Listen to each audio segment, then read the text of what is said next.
Good morning, all of you. In this lecture, we will start our next question, components of planning. The entire process of planning consists of many aspects or many components. These basically includes mission, objective, policy, procedure, program, budget, strategy, etc. etc. Okay. So his components planning साठी काय आहेत तर planning ची consist आहेत. Okay. आणि हे components आपण काय करतो यूज करतो. सो डिटेल बघूया आपण one by one. First is a mission. Mission आपल्याला माहिती आहे काय असतं. मिशन मध्ये आपण काय सांगतो, व्हाय डू वी एक्झिस्ट. त्यामध्ये मिशनचं आन्सर आपल्याला मिळतं, right. So this is the one of the first components of planning. This is the one of the most important components of planning.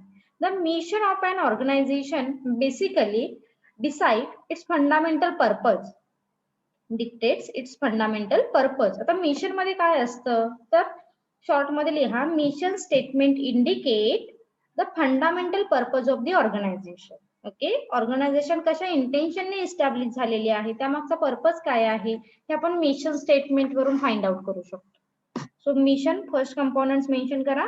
Dash the purpose of mission is the mission statement indicate fundamental purpose of the organization.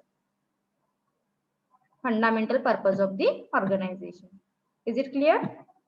First components short मध्ये mention करा. Mission statement indicate the fundamental purpose of the organization. It describe what exactly it want to be achieved. म्हणजे यामध्ये fundamental purpose म्हणजे मध्येच काय असणार आहे तर जे कंपनी आहे, जी ऑर्गनायझेशन आहे ती कशासाठी ऍक्च्युअली एस्टॅब्लिश झालेली आहे. It describe what exactly it want to achieve. The mission may be either written or implicit from the organizational function. एक तर ते रिटन इम्प्लिसिट फॉर्म मध्ये असू शकतं. सो फार डिटेल नाही जायचं. मिशन म्हणजे काय हे फक्त तुम्हाला ह्या कंपोनंट्स मध्ये सांगता आलं पाहिजे, कारण हे ऑब्जेक्टिव्हला विचारलेले क्वेश्चन आहेत, विचारले जाऊ शकतात. Mission statement indicate fundamental purpose of the organization, किंवा असं म्हणा mission statement indicate why do we exist. Why do we exist. Is it clear first point? Yes, ma'am. Okay, same time la write down. Point number 2, objective. Objective represent the end result of the organization. Okay, objective काय करतात. Objective represent the end result which an organization, that means aim to be reach. Organization कुठे reach होणार आहे हे कशावरून लक्षात येतं तर त्या ऑर्गनायझेशनच्या ऑब्जेक्टिव्ह वरून. We can also refers to as a goal or target. आपण त्याला काय म्हणू शकतो, ऑर्गनायझेशनचे गोल्स किंवा ऑर्गनायझेशनचा टार्गेट म्हणू शकतो. Not just planning but all function of the business management being with the setting of objective. आणि आपण हे सगळे फंक्शन कशासाठी रन करतो तर ऑर्गनायझेशनचे जे ऑब्जेक्टिव्ह आहेत हे सेट करण्यासाठी, हे अचीव करण्यासाठी काय केले जातात तर रन केले जातात. सो काय शॉर्ट मध्ये लिहाल बघा, एक सेंटेन्स जस्ट पुट अप करा. Objective represent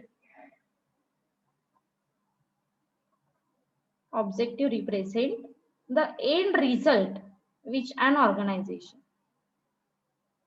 Objective represent the end result which an organization aim to be reach. First sentence put up kara. In simple word, objective means goals, purpose, aim असेही म्हणू शकता मग तुम्ही second sentence मध्ये. In simple word, objective means goal, purpose, then target of the organization. बस यामध्ये फारसं काही detail द्यायची गरज नाही. एखादं एक्झाम्पल द्यायचं असेल तर तुम्ही देऊ शकता. For example maximum profit, customer satisfaction, okay, maximum sales etcetera etcetera. Then point number 3, policies.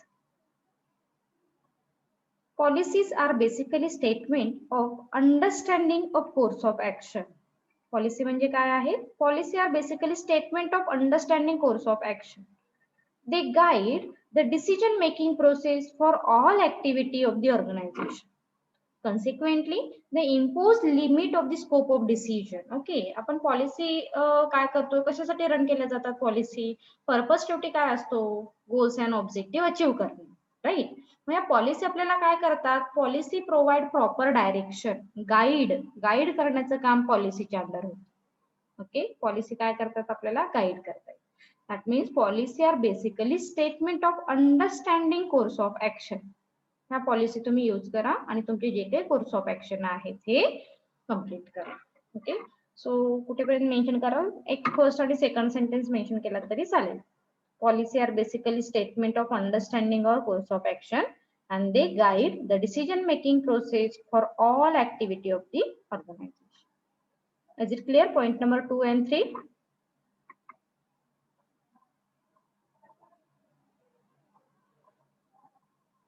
Yes, ma'am. Okay.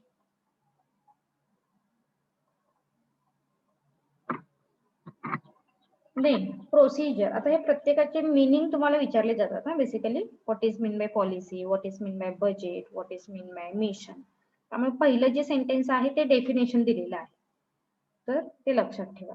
Procedure are some of the most important components of planning because they describe the exact manner in which something has to be done. Procedure आपल्याला काय करतं, तर procedure describe करणार आहे, आपण काय exactly करणार आहोत हे. So they describe exact manner in which something has to be done. कोणतीही ऍक्टिव्हिटी कशा पद्धतीने रन करायची आहे त्यासाठी एक्झॅक्ट गायडन्स करण्याचं काम प्रोसिजर करतं. दे बेसिकली गाईड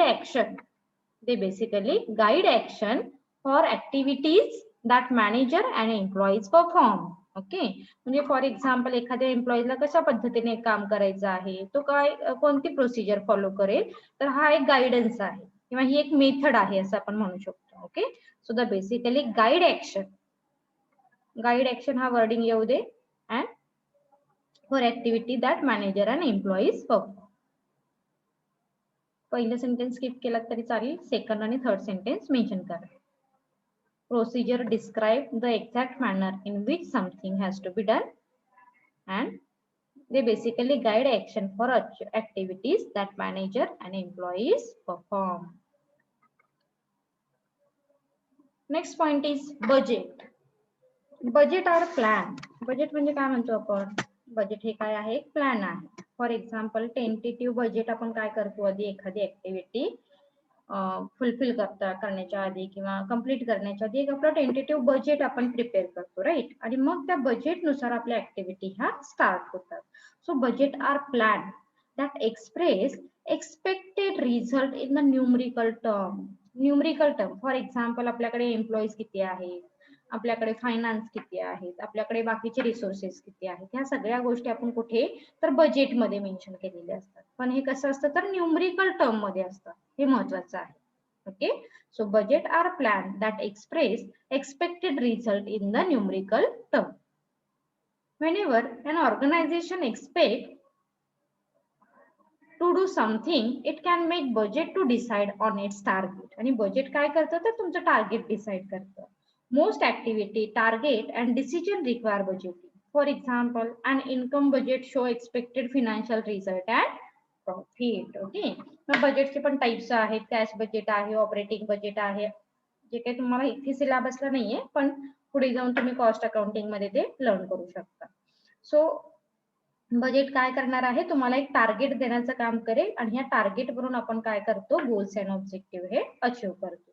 सो बजेटची डेफिनेशन लक्षात ठेवा. Budget are plan that express expected result in the numerical term. Okay, express result in the numerical term. आणि असेल हवा असेल तर पुढचे एक सेंटेन्स ऍड केला तरी चालेल. Whenever an organization expects to do something, it can make budget to decide on its target. किंवा सिंपल मध्ये मेन्शन करा, budget decide to target. And this is helpful for achieving goals and objective of the organization. Is it clear?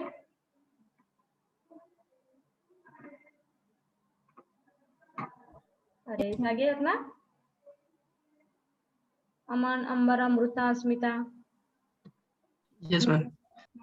Yes, ma'am. फटाफट answer येऊ दे ना तुमचे, मग reply द्यायला पण एवढा वेळ लागतो का? तुम्हाला समजत नसेल तर सांगू शकताय तुम्ही, मॅडम हा पॉइंट रिपीट करा, नाही समजत आहे, शॉर्ट मध्ये काय लिहायचंय. बजेट मध्ये एक सेंटेन्स हे पहिले पुटअप करा, देन सेकंड सेंटेन्स मध्ये बजेट डिसाइड टार्गेट शॉर्ट मध्ये मेन्शन करा, budget decide target and this is helpful for achieving goals and objective of the organization. Okay, then program is nothing but the outline of a broad objective. Program म्हणजे काय आहे की broad ऑब्जेक्टिव्हच आहे, जे की तुम्हाला काय करतात, हेल्प करतील. प्रोग्राम आपल्याला हेल्प करतील जे काही गोल्स ऑब्जेक्टिव्ह आहेत हे अचीव्ह करण्यासाठी. It contain a series of method, procedure, policy that the organization need to be implemented. In other words, it includes many other components of planning. हे लक्षात ठेवा हा. प्रोग्राम मध्ये बाकीचे कंपोनेंट्स ऑफ प्लॅनिंग हे ऑटोमॅटिक ऍड होतात. So program म्हणजे काय आहे, program is nothing but the outline of a broad objective. Program हे काय आहे, like a broad objective. It contain a series of method, procedure, policy. म्हणजे हे बरोबर बाकीचे जे कंपोनेंट्स आहेत हे ऑटोमॅटिकली तुमच्या प्रोग्राम मध्ये ऍड होतात. Program, policy, methods that the organization need to be implemented. In other words, it includes many other components of planning. Implemented पर्यंत मेन्शन करा. A program is nothing but the outline of broad objective. It contains a series of method, procedure and policy.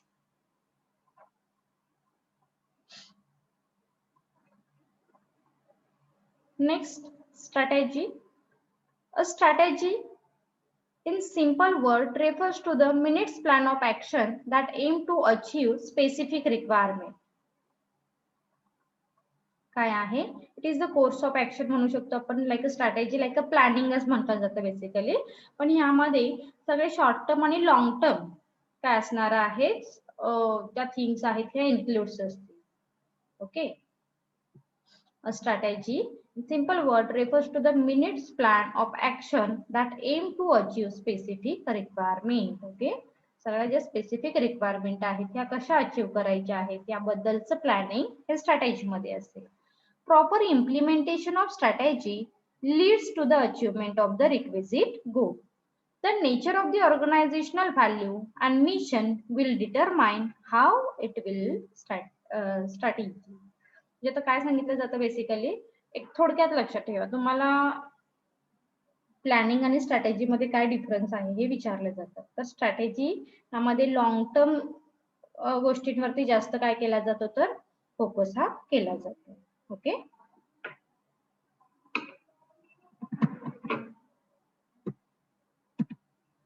then next question, what is coordination?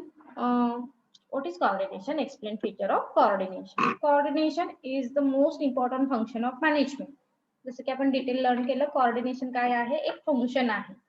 Coordination is the function of management which ensure that different department and group work. Therefore, there is the unity of action among the employees, group and department. It also brings harmony in the carrying out the different tasks and activity to achieve the organizational objective effectively. Coordination is an important aspect of any group of effort.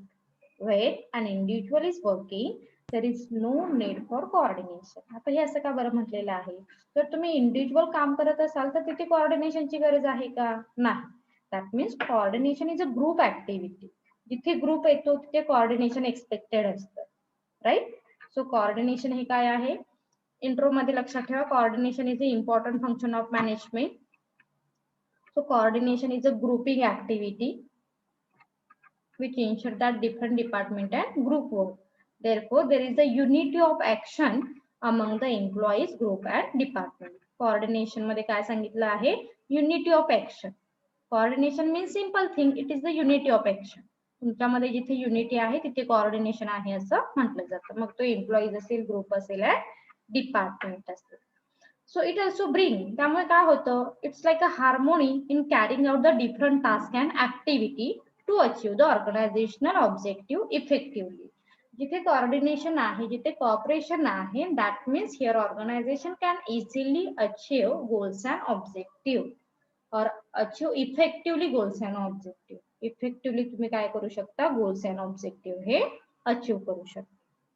Is it clear introductory part? Yes, ma'am. Ma'am. Yes, ma'am. Then features बघूया आपण one by one. First, group effort. It is relevant for group effort and not for the individual effort. जसं की आपण introductory part मध्ये बघितलं, individual साठी coordination महत्त्वाचं नाहीये, तुम्ही इंडिव्हिज्युअली एखादा टास्क कंप्लीट करू शकता. So it is relevant for the group effort. जिथे ग्रुप आहे तिथे कोऑर्डिनेशन असणं एक्सपेक्टेड आहे.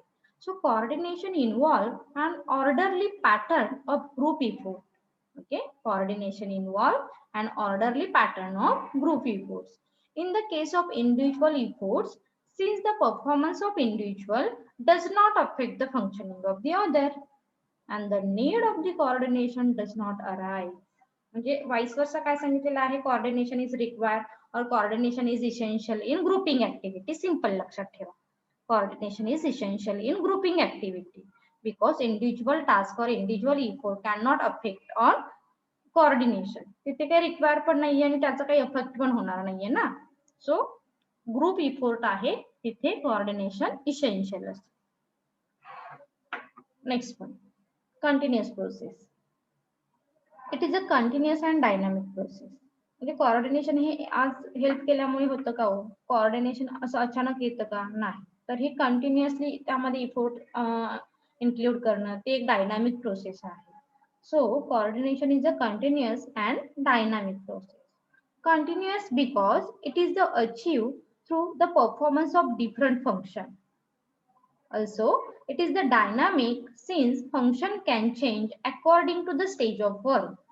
आपण function हे काय करतो, तर according to stage of work त्यानुसार आपण function हे change करत असतो. That means coordination is a continuous process, never ending process or dynamic process. Okay, then point number 3, most organizations have some sort of coordination in place. However, the management can always make special efforts to improve it. coordination हे कधी शक्य, खूप सारा mob दिल्यानंतर तुम्ही coordination आणू शकाल का हो, नाही. त्यामुळे coordination जर तुम्हाला इफेक्टिव्ह करायचं असेल तर तुम्ही तुमचं वर्क काय करता, सॉर्ट आउट करता. स्मॉल ग्रुप मध्ये टास्क हा डिस्ट्रीब्यूट केला जातो आणि तिथे कोऑर्डिनेशन काय होतं तर सक्सेस होतं किंवा एक त्याचा आउटकम आपल्याला बघायला मिळतो. म्हणून काय सांगितलेलं आहे, most organization have some sort of coordination in place. However, the management can always make special effort to improve it. तर कोऑर्डिनेशन आणण्यासाठी वेगवेगळे इफोर्ट घेतले जातात. फॉर एक्झाम्पल, कोऑर्डिनेशन आणायचंय ना, मग एखाद्या लीडरला अपॉइंट करा आणि त्यांच्यामध्ये कोऑर्डिनेशन येईल मग, किंवा ग्रुपिझमला इम्पॉर्टन्स द्या. त्याचबरोबर जो ग्रुप आहे त्यांच्यामध्ये जे स्किल आहे ते स्किल अंडरस्टूड करा आणि त्या पद्धतीचा त्यांना टास्क द्या, म्हणजे ऑटोमॅटिकली त्या ग्रुपमध्ये कोऑर्डिनेशन हे इंट्रोड्यूस होऊ शकेल. Okay, then unity of effort.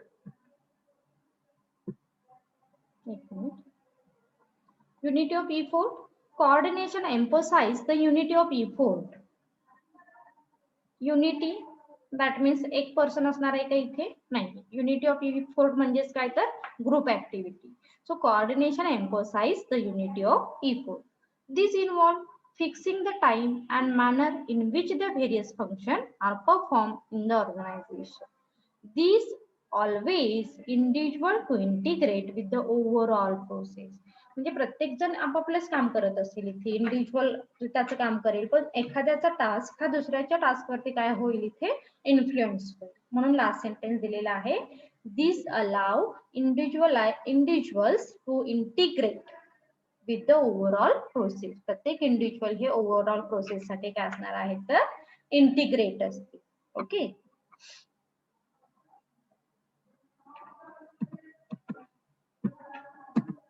then point number 5, a higher degree of coordination happen when the degree of integration in the performance of various function increase. म्हणजे जर तुम्हाला डिग्री ऑफ कोऑर्डिनेशन इन्क्रीज करायचं असेल तर काय महत्वाचं आहे हे लक्षात ठेवा. Point number 5, a higher degree of coordination happen when the degree of integration. जर तुम्ही इंटिग्रेशन दाखवलं तुमच्या परफॉर्मन्स मध्ये तरच ते काय होणार आहे, डिग्री ऑफ कोऑर्डिनेशन तुम्हाला बघायला मिळेल. Then it is the responsibility of every manager in the organization. In fact, this is the integral to the role of manager because it is the synchronize the effort of his subordinate with others. म्हणजे coordination हे कधी येतं, grouping. Coordination is a groupism activity म्हणतो आपण, right. But ह्या activity मध्ये, ह्या group मध्ये प्रत्येकाने आपलं आपलं 100% दिलं तरच त्यामध्ये कोऑर्डिनेशन हे येऊ शकतं असं सांगायचं आहे. Is it clear? Yes, ma'am. झालं का?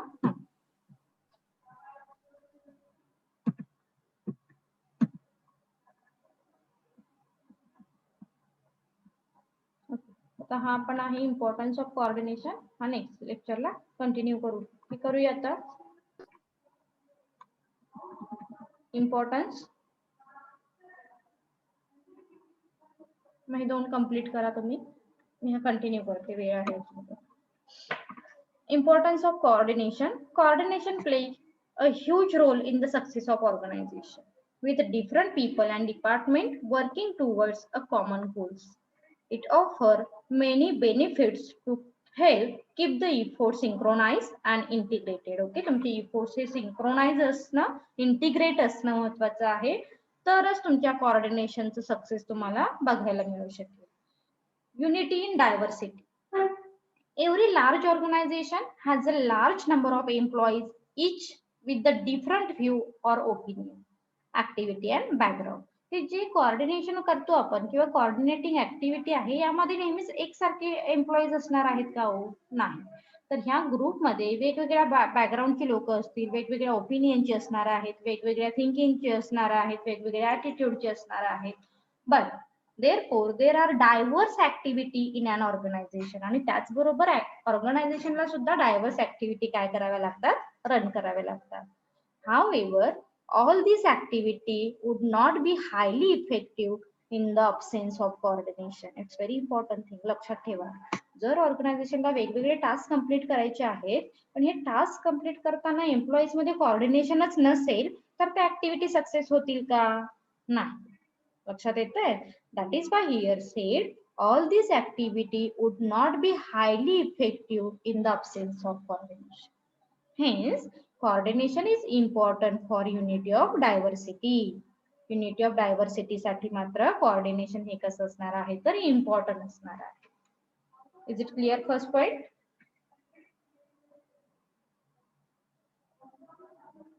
Yes, ma'am. Is it clear? Yes, ma'am. Huh. Yes, ma'am. Unity of direction. An organization need to integrate the effort and skill of different employees in order to achieve common objective. Coordination also eliminate duplication of work, leading to cost efficient operation. Unity of direction. Coordination मुळे तुम्ही एकमेकांना काय करता तर direction देण्याचं काम करता, right. An organization need to integrate the effort and skill of different employees in order to common objective. For example, एक ग्रुप आहे आणि ह्या ग्रुपमध्ये एक 10 लोक काम करतात असं आपण अज्युम करू. तर ह्या 10 लोकांचं स्किल आधी विचारात घेतलं जातं, स्किल आधी कन्सिडर केलं जातं. ओके, आणि मग त्यांना ते ऑब्जेक्टिव्ह डिस्ट्रीब्यूट केले जातात. म्हणजेच सपोज बी हा एक दुसरा ग्रुप आहे, त्या दुसऱ्या ग्रुपमध्ये पण तुम्ही एखादा टास्क दिलेला आहे तर कोऑर्डिनेशन मुळे काय होतं तर डुप्लिकेशन ऑफ वर्क हे रिड्यूस होतं, इलिमिनेट होतं. लक्षात येत आहे? आणि त्यामुळे तुमच्या कॉस्ट इफिशियंट ऑपरेशनला हेल्प होते. Point number 3, functional differentiation. An organization has many department or section performing different function.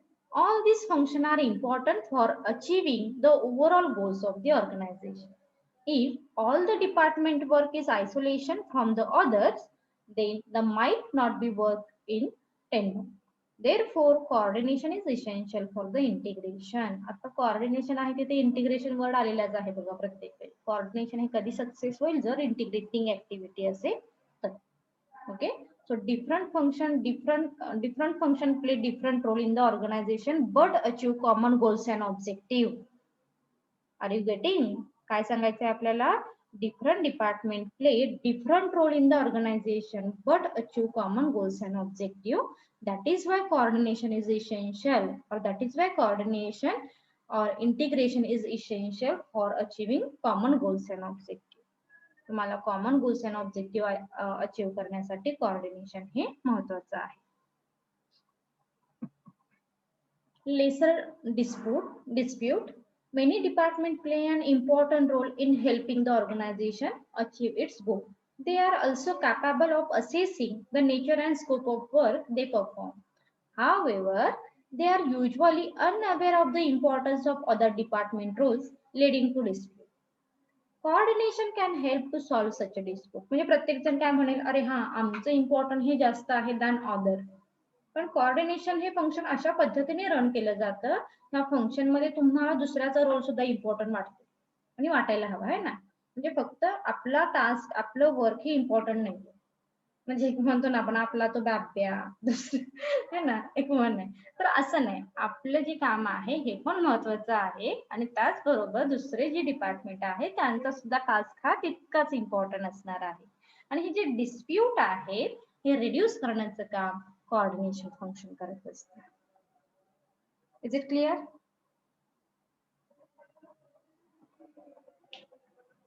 जागे आहात का? Yes, ma'am. कोऑर्डिनेशन मध्ये तुम्ही कोऑर्डिनेट करता, एकमेकाला हेल्प करता, common goals and objective achieve करता. त्याचबरोबर कोऑर्डिनेशन मध्ये अजून काही कोऑर्डिनेशन बरोबर कोऑपरेशन पण क्रिएट होते. कोऑपरेशन बरोबर तुमचं डिडिकेशन पण क्रिएट होतं. त्याचबरोबर तुमचं काय म्हणतो आपण डिडिकेशन डिओटेशन ह्या गोष्टी ऑटोमॅटिकली काय होतात इथे लीड होतात. Okay, coordination function. Then reconciliation of goal. An individual have their own goal which are more important to them than the organizational. Coordination help to reconcile the employees goals with the department and organizational goals. But coordination मध्ये तुमचे goals काय होणार आहेत तर reconciliation होतील. Okay, म्हणजे तुम्ही individual goals बरोबर आधी ऑर्गनायझेशनच्या गोल्सला सुद्धा इम्पॉर्टंट द्या. Encouragement of team spirit. जसं म्हणतो आपण coordination is a groupism activity. Individual असेल तर कोऑर्डिनेशन गरजेचं आहे का? नाही. तो इंडिव्हिज्युअल पर्सन आहे तो त्याचा टास्क कंप्लीट करेल. पण जिथे कोऑर्डिनेशन आहे तिथे ग्रुप ऍक्टिव्हिटी आहे. That means encouragement of team spirit. And organization there exist many conflict between employees, department etcetera. But coordination encourage people and department to work as one big team and achieve the common objective of the organization. Therefore, encourages team spirit. आणि नक्कीच तुम्ही जेव्हा common goals and objective achieve करताय तेव्हा team spirit काय होणार आहे तर develop. Is it clear? Question? Yes, ma'am. Okay, आपण नेक्स्ट लेक्चरला मॅनेजमेंट बाय ऑब्जेक्टिव्ह हा क्वेश्चन स्टार्ट करू. हा जो तो दिलेले 2 क्वेश्चन आहेत ह्याचा प्रॉक्स तुम्ही बुक मध्ये लिहून ठेवा. थोडासा रिवाइज करा, नेक्स्ट लेक्चरला रिव्हिजन होईल त्याची. थँक्यू. अटेंडन्स दिली आहे का?